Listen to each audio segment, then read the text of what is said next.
Hi. The picture right here tells a meaningful story for the whole humankind. 95 years ago, when penicillin was first discovered, this miracle drug saved millions of lives during World War II and opened a so-called antibiotic era.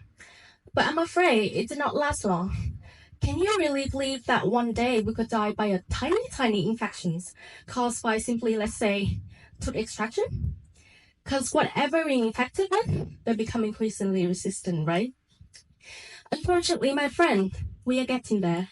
Today, we are living at the other end of that era, or should I say the multi-drug resistant era. In clinical treatment, colistin was used as a last choice antibiotic for multi-drug resistant bacterial infection in humans. Resistance to that antibiotic will be a death penalty for the patient. But where do you think the resistance of that antibiotic are mostly came from? Since colistin was used commonly, virally, in treating infections in farming industry, what I'm going to do in my PhD is to detect the presence of colistin-resistant bacteria in two farming systems in Vietnam. The first one is cooperative farm, where farmers use their consult the vet advice before using antibiotic on their chicken flocks.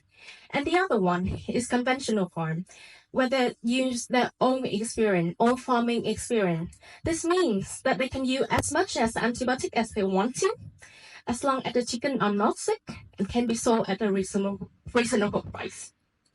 So using wet lab-based analysis and whole genome sequence, I hope to learn if farming practice in cooperative farm will result in a lower presence of antimicrobial resistant bacteria and perhaps a shorter carriage durations of MCR genes, the genes confer resistant to colistin.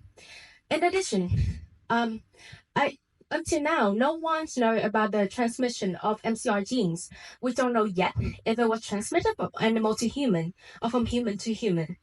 And more importantly, I don't really want to look for a novel intervention for antimicrobial resistance in farming industry.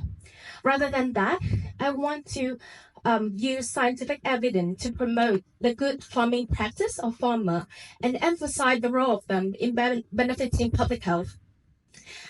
Keeping in mind the consequences of colistin resistance in mind, where we in the next 50 years, if we fail to control it, it's just us as a human being who will suffer and be vulnerable to all kinds of infections, no matter how small they might be.